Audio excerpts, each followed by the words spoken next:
General Brown, I'm so glad to be here with you. I know you just got off a plane from Asia, meeting with our allies there.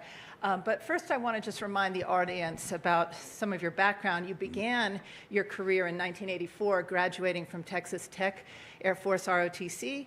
You're an F-16 fighter pilot, 3,000 flying hours, including 160 in combat. You've served in top leadership positions in CENTCOM, EUCOM, and PACOM. In fact, from 2018 to 2020, you were the top Air Force commander in the Pacific. And I think what is notable, particularly in this time of divisions in this country, to remember that in 2020, you were confirmed by the Senate unanimously, and that is when you became the first African American to serve as a service chief, the head of the Air Force. So thank you for being here today. My pleasure. Thank you. Thank you. Let me start with some of the news headlines this morning. We all know about now the widespread internet outage that was caused by what seems a glitch, not a cyber attack per se. We learned that this morning. How has it affected U.S. military operations? Has it affected the U.S. military? Well, yeah, as you might imagine, I was made aware of the situation on the airplane flying back here to the United States. For all reports I have right now, no impact on DoD operations. But I will also share with you, I mean, this gives you an indication of, how important cybersecurity, how we use our software, how we use our tools is important, and the things that we do, particularly in DoD, to protect our capabilities, to ensure that we can still protect the nation, even when you have whether it's a glitch or an attack, to be best postured to be able to support. And should it be a wake-up call for Americans? Many don't realize that if the U.S. were to find itself in a conflict with China, it is largely believed that a cyber attack would hit the homeland in those initial hours. And we see this is just a little taste of what could happen. What do you think Americans should realize from this incident? Well, we all know how dependent we are all on cyber and the tools that it provides for us just to make our day-to-day lives easier.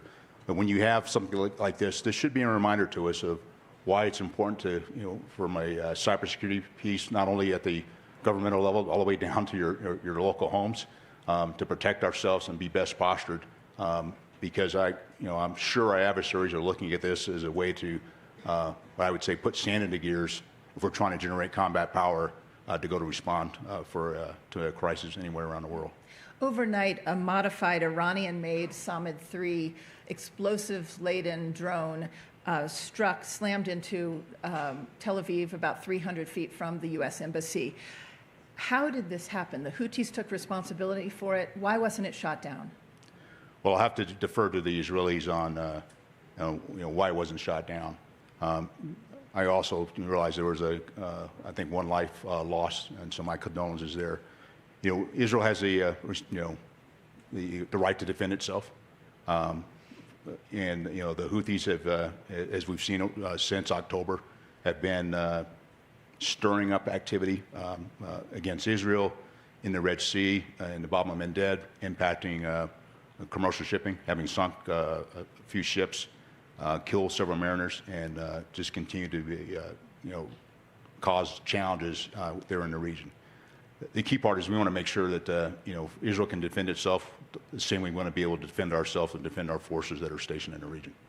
The Wall Street Journal is reporting this morning that General Eric Kurilla, the head of CENTCOM, has sent a letter to Defense Secretary Lloyd Austin in which he says that the strategy, the military strategy against the Houthis is not working, and he's seeking permission to broaden the target set. Do you agree that the strategy is not working against the Houthis? Here's what I would tell you, is it's going to take more than just a military strikes to change the Houthis. It's going to take more than the interagency, it's going to take more than the international community to put pressure on the Houthis to stop what they're doing. They tied it originally in support of the Palestinians in Gaza, but that is somewhat broadened. So it's going to take more than just a military campaign to take the Houthis off track of what they're doing. And so that's what I encourage, that we continue to work broader parts with the interagency, work with our allies and partners and the international community to put pressure on the Houthis, because it does impact the activity and just commercial shipping. And as I've talked to some of my partners in the region, they're starting to see the impacts based on goods and services because of what the Houthis have been doing there in the region. There are some, and including some sitting senators on the Senate Armed Services Committee, who have said it is time to strike Iran and to stop these Houthi attacks, to send a message to Iran, or that it is time to sink, for instance, their spy ship, which has been shadowing our ships and helping the Houthis target these ships. Is it time to send a stronger message to Iran? Well, well, here's what I do when I think about this as in my role to provide advice to President and Secretary and the National Security Council. We could look at things individually and go, and because this happened, we should go do X. I'm looking at it from not only X, but what happens with Y and Z, because once you do that, what are the second and third impacts of that? I think I have a responsibility to be thinking strategically about the actions we take, the recommendation I make, and what the risk is of bringing a further escalation or broader conflict. You go back to what happened in October. That was one of the objectives the President laid out, is not to let the conflict in the Middle East broaden. I think we've been effective doing that and want to continue to do that. But I'll also say we are prepared, if need be, to do what, if the nation calls, to take action. You talk about not escalating, but wouldn't it be escalatory if one of those missiles were to hit a U.S. warship? You've got an aircraft carrier sitting there in the Red Sea. The USS Carney had to defend itself against 100 incoming missiles in one night a few months ago.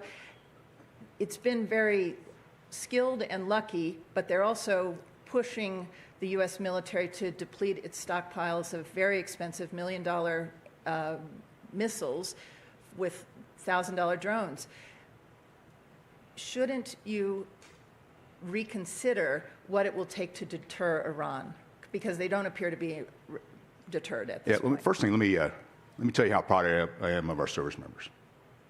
One of my expectations that I laid out when I came in as a chairman was honing our forward fighting skills has primacy in everything we do and all we do.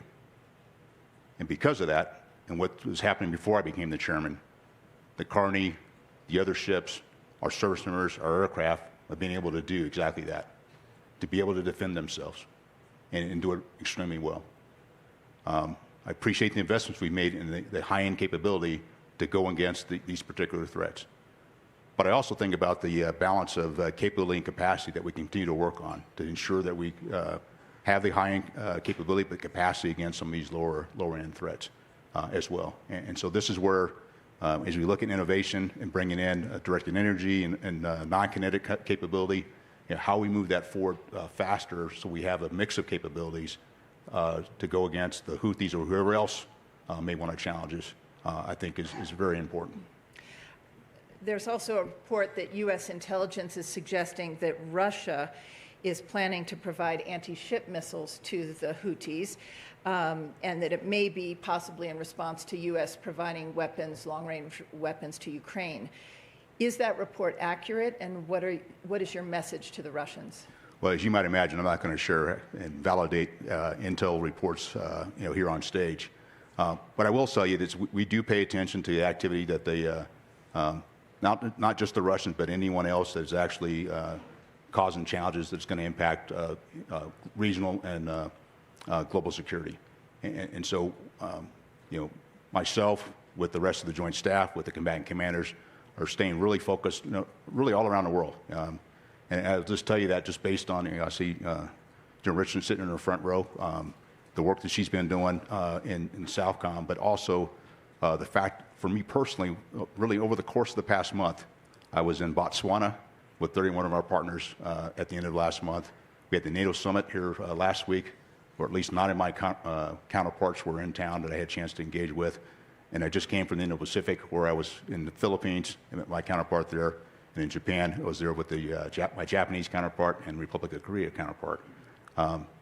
We're all focused on all the various threats around the world, and just trying to all collectively stay on top of them, and for each of us provide advice to our political leadership on the actions we should take. Do you have a message for Russia if they cross this line? We prefer them not to do that, okay? Because all it does, they're a sovereign nation, they'll do what they do. But the key point is we don't want to broaden the conflict, and them supporting the Houthis, if that's what they're doing, helps to broaden the conflict and just makes it more complicated in the Middle East. Ukraine's defense minister told the Aspen conference and the Aspen forum earlier this week, we are asking our partners to lift any bans on using long-range weapons targeting inside Russia. Why not let them? Well, that's a policy decision for the policymakers to decide. My job as we do this, and I provide the advice, is also understanding what the risk is and what the second, third order impacts might be based on where the Ukrainian strike as we continue to work to allow Ukraine to defend itself. And there's been not only capability from the United States been provided, but with the Ukraine Defense Contact Group, there's over 50 nations that continue to provide capability to Ukraine to be able to defend themselves. And we'll continue to work with Ukraine to provide them the capabilities and do the things to help them defend. The Brits have not imposed such limitations on their long-range weapons. Isn't there a moral component to this? If Russia fires at a children's hospital from an Air Force base that's just across the border or where you know that it's located, the laws of war suggest that that is a legitimate target of self-defense. Why shouldn't the Ukrainians be able to do that? I remember during Afghanistan, we used to criticize other NATO allies for having caveats. Aren't we putting caveats on the Ukrainians right now? Well, in every conflict I've had an opportunity to lead in conflict, every nation has certain caveats on how they want to approach things. And as we work together as a coalition, and that's one thing I've realized doing coalition warfare, is we have to figure out how to bring all those together to be an effective team. And I will just tell you that we probably agree on more things than we might disagree on with these caveats. And that's the beauty of being able to work with our allies and partners and building coalitions with those who aren't part of an alliance. And it's something we continue to work through. And we'll, and even in this case, we'll continue to address and figure out how best to approach. Do you think Ukraine can win? And what is your response to those who have said that the U.S. military is slow rolling these weapon systems to Ukraine? Well, Ukraine matters because unprovoked aggression in one part of the world, it doesn't stay in one part of the world. And the things that we're doing to help Ukraine defend itself, not just with the United States, but the 50 nations that are providing capability, is hugely important. I think when you look at it, when Putin went in, his goal was to take Ukraine very quickly and fracture NATO. Neither one of those occurred. He's still fighting in Ukraine. And NATO is stronger, not just by two nations stronger, but the dialogue within NATO is stronger than it's ever been. You have more nations that are putting forth funding for defense. 23 of the 32 nations are now at 2% GDP, where a while ago was only up to 10 or thereabouts. And so what you're seeing here is this type of aggression has actually strengthened allies and partnerships. That's what I see in NATO. That's what I saw just this past week when I was in the Indo-Pacific. And it's very important that we all stay together and focus on maintaining global security and by the actions we take and how we work together. So that may be true up until now, but the nation finds itself at a key inflection point. The Republican National Convention just ended. We heard very clearly from former President Trump and from his Vice President J.D. Vance that they've made basically halting support to Ukraine a part of their platform. What would be the impact of such a policy shift if you have to implement that? Well, that's a hypothetical I'm not going to necessarily get into. But what would be the impact? I think we can talk generally about if you were told tomorrow to stop support for Ukraine, what is the impact from your Well, I just say if collectively we stop supporting Ukraine, Putin wins. Okay? And what that allows is it also emboldens others to go, we have credibility that's at stake associated with this. Not just the United States, but NATO, the West, if we just back away. And that opens the door for Xi Jinping and others that want to do unprovoked aggression. And so I think it's important that we continue to provide support to Ukraine so it doesn't go there into a broader conflict as well. And our leadership matters. It gets watched, and it's something that I I sense when I engage with our allies and partners around the world. J.D. Vance also says that the West can't outproduce Russia in terms of ammunition and weapons. Is he wrong? Well, I'll tell you, one of the things I'm really focused on and have been, even as the Air Force Chief in my 9+ months as the chairman, is our defense industrial base. We have the capability to outproduce. I've seen this in our nation. You can look back in history where we've been able to go out and outproduce. But there's some things that have to happen to make that come together. There's got to be consistency in demand signal from the Department of Defense and our allies and partners of what we need. There has to be consistency in funding to be able to do this. Getting budgets on time is important. Okay? Continuing resolutions do not help us actually have consistency in funding. As we do that, it provides those contracts as well. And in the FY24 NDAA, we had 6 weapons to do multi-year procurement. I'd like to see more multi-year procurement because that gives that consistency. Once you have that consistency, that builds trust with the defense industrial base because now they know how much workforce they need, how much facilities they need, how much of the supply chain they need. That drives trust, increases trust, drives down costs, and improves delivery times so that we can get capability into the hands of the warfighters much faster than we do today. So we have the capacity to do it. We just got to make the commitment to do it. Do you think the nation and the industrial base needs to be on a war footing right now? Well, what I would tell you is I see that the industrial base, the supplemental, has been very helpful to do this. What some may not realize with the supplemental, much of that money is going into the defense industrial base to build capability that not only helps Ukraine, Israel, Taiwan, it helps us as well. And so it's important that we continue that consistent funding to bring in that capability. President Trump, former President Trump, has said that he can negotiate the end of the war in 24 hours. Is that possible? Well, if he can get it done in 24 hours, that'd be great. I mean, it stops the conflict. I mean, and that's and then we get back to more global security. Mm-hmm. The elephant in the room here at the Aspen Forum has been, will the U.S. find itself in a war with China, or can it deter such a conflict, particularly over the Taiwan issue? You've just returned from a trip to the Pacific. You met with your Japanese, South Korean, and Philippine counterparts.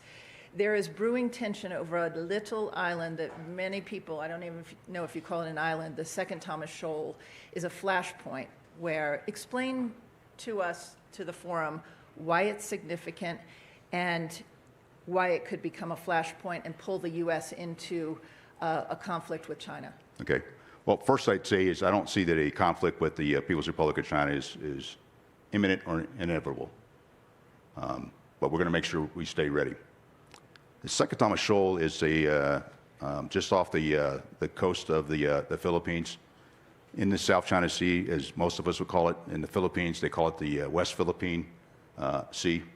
And it's really about, it's inside their exclusive economic zone, and the debate between the 9-dash line and claimants on that particular shoal.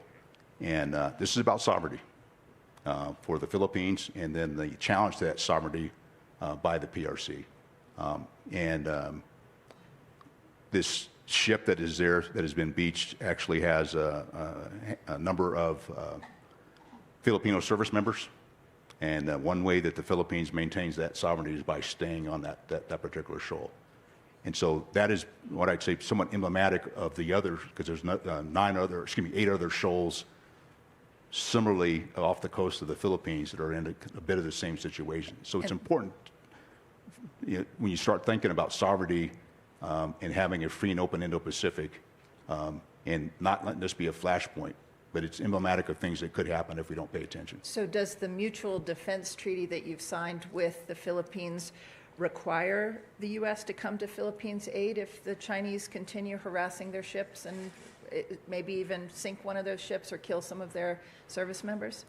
Well, as our politicians work through that in the mutual defense treaty, there are aspects that as we work through defense.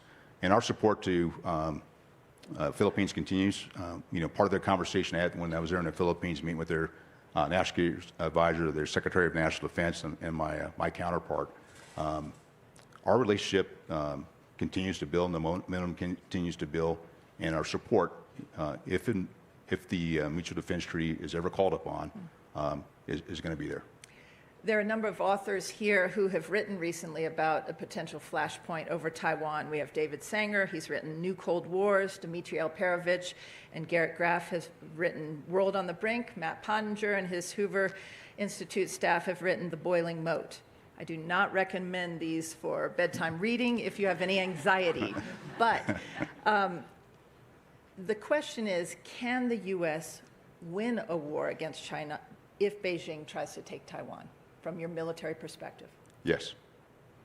I'm fully confident in our force. I am fully confident in our force. You should be too. We have the, we have,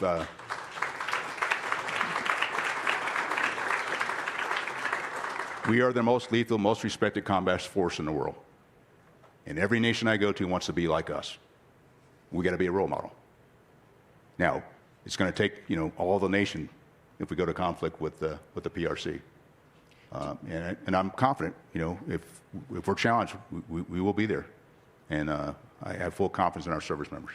Rear Admiral Mark Montgomery was the responsible for strategic planning at PACOM. He's gone through 6 war games over this kind of scenario, and he says, and I think it's widely agreed, that in the first month there could be 30,000 American dead if this were to happen, and that maybe Americans don't realize there will be no golden hour, there will be no rescue, aircraft carriers will be sunk, 3,000 people lost at a time. The distance is very different from any other war that we've been involved in. And yet, there's also a new report from Japan, from the Japanese government, suggesting that the assumption that you'd have a month to respond and build up, that President Xi may have taken some lessons from President Putin's invasion of Ukraine to move quickly. And that new Japanese report suggests that China, based on the exercises last year that they saw, that they plan to take Taiwan in a week, not a month. What would that do to U.S. military planning? And is that a fair assessment? Is that an accurate assessment? Well, let me, if I could, I would address maybe what Admiral Montgomery did say. And I will tell you that if you go back 4 years ago when I became the Air Force Chief of Staff, I wrote Accelerate, Change, or Lose. If you go back and look at it, I said pretty much the same thing. A future conflict is not like the conflicts we've been having for the past 30 years. These will be major conflicts akin to what we saw in World War II. And so we got to come to grips with that, one. Two, the PRC knows where our advantages are and the combat capability we can bring to bear. And my sense is they'll want to go quick so they can do it before we can bring capability there, which is why we were focused on, the capabilities that we have forward, how we look at our logistics chains well before any type of conflict. As the Air Force Chief of Staff, my last major conference with my leadership back in June, we did a logistics tabletop exercise. And then I wrote a letter to the chairman, knowing I was nominated to be the chairman, waiting to get confirmed. So it was really a letter to myself that we need to focus on logistics. And so what I've been working with my J4, my director for logistics, is additional tabletop exercises to really wring this out. The more we can show that we can get there fast is greater deterrence. Matt Pottinger and many of the former president's advisors have said that Taiwan is not buying the right weapons. Former President Trump himself said this week Taiwan needs to spend more on its defense, indicating he may not defend Taiwan. Do you agree that Taiwan needs to spend more on its defense, and what are you doing to make sure that they buy the right weapons? Well, we're engaged with Taiwan on their future procurement, the procurement they've already had in place, but also weapon systems that will make them very effective in the defense. The thing that I've seen, over the past several years is that the character of warfare has changed. The nature hasn't changed. It's a test against will, it's political will, but just the fact when you look at technology and you look at the use of drones, you look at the use of cyber, all these other factors that come into play that, it may not be the high-end capability that we're used to using, but a mix of capability that can create a greater defense for Taiwan and make them a much tougher target and much more challenging for the PRC. Let's turn back to the Middle East. Next week, the Iraqi leadership is coming to negotiate whether the U.S. troops will be able to stay in Iraq. What would happen if U.S. troops were forced to leave Iraq? There's indications that ISIS is, there are twice as many attacks in Iraq and Syria by ISIS this year alone. Is ISIS reconstituting? Well, part of the reason why we're there is why we went back in 2014 was to defeat ISIS, and I had a firsthand piece of that as the Air Commodity Commander, but also a Deputy Commander of the United States Central Command as we defeated ISIS. The key part is not letting that resurgence occur, and our ability to, as the coalition for Operation Inherent Resolve, to continue, but then transition to a bilateral relationship. And continue to have the relationship with the Iraqis, as well as other nations that have relationships with the Iraqis, to maintain the security there. At the same time, we're paying attention to ISIS there that emanates out of Syria and other parts of the Middle East. So if the U.S. were forced to pull out, what impact would that have? You'd have to pull out of Syria also, correct? It would have impact on our ability to actually put pressure on ISIS, and we'd have to look at how we would do it in different ways. And that part of our job is to be able to flex, and we'll continue to plan and provide options to the President and the Secretary if any decision comes one way or one direction or another. It's been said that Iran has never won a war and never lost a negotiation, and that it will fight to the last proxy. For the first time in months, Iranian proxies have targeted a U.S. base in Iraq. What do you make of the timing of those attacks? Well, there's a couple things I make of this. We watched after, before 7 October, our forces were very rarely getting attacked. And then after 7 October of last year, a lot of attacks on our bases. We spent a lot of time and effort making sure we were doing the force protection. Unfortunately, we lost 3 service members back on the 28th of January. And as a result, we had a pretty strong response back. And so the last time before, just recently, was about 7 February. So it's been almost 6-7 months now since the last time we were attacked.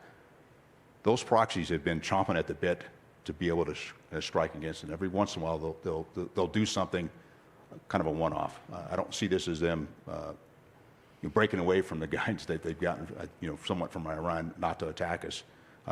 Maybe it's a little message before negotiating in Washington on Monday. Could be. I don't know. Yeah. The key part is we're going to continue to defend ourselves, and then we're going to respond appropriately at a time and place of our choosing. Secretary Blinken just told the forum that it's still U.S. policy to stop Iran from getting a nuclear weapon, but he also said that they are 1 to 2 weeks away from breakout. Are you prepared to stop Iran militarily if they decide to pursue and break out? We have options to do so. Okay. We stay ready. All right. How worried are you that America's adversaries will become adventurous after November 5th, or even in this unstable time frame of a raucous election, if U.S. elections are contested or one party doesn't accept the results? Some have called it an invitation to conflict. How are you preparing for that? Well, I'm looking at this day in and day out. Not November, not January, not February. I'm looking at last week. What I mean by that is, if you look at our national defense and national security strategy, there are 5 key challenges outlined in those documents: People's Republic of China, Russia, Iran, North Korea, and violent extremists. All of them are active right now, and in some areas working together. And so my day-to-day focus, no matter what day it is to ensure we are best prepared for any one of those that might create a challenge for us. Before we go, I need to ask you, when was the last time that you met in person with President Biden, and how was he mentally? I last met with him, that was last week. And let me just say that, I realize there's a lot of debate, and I don't want to get into debate. My job is to provide, advice to the President, Secretary of Defense, National Security Council, and the rest of our national security apparatus.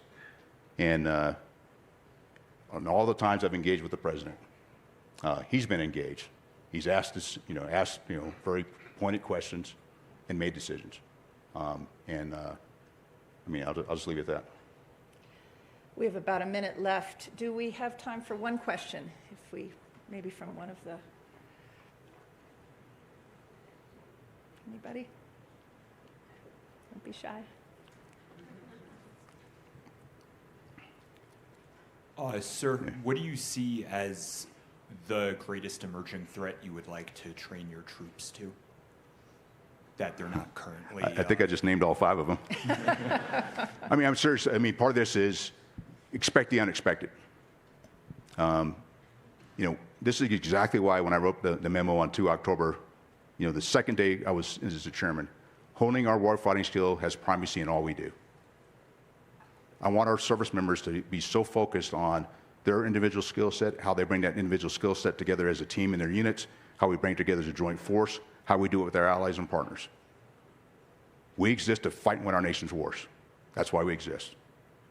We want to be so good at what we do that our adversaries never want to mess with us. And if they do, we want to be their worst nightmare.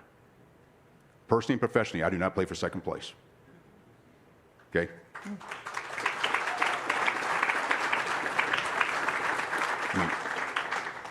I play to win, and I'm going to do everything I can to make sure it's an unfair fight. That's my focus, and so we got to stay nimble on this, kind of look long, and that's the other thing I try to look at is how do I want to be more proactive than reactive. Okay, I do not want to be surprised. The only time I like a surprise is on my birthday and Christmas. Okay, I'm really focused on how do we stay ahead of these things and make sure we're doing everything we can to be ready, and be ready when the nation calls.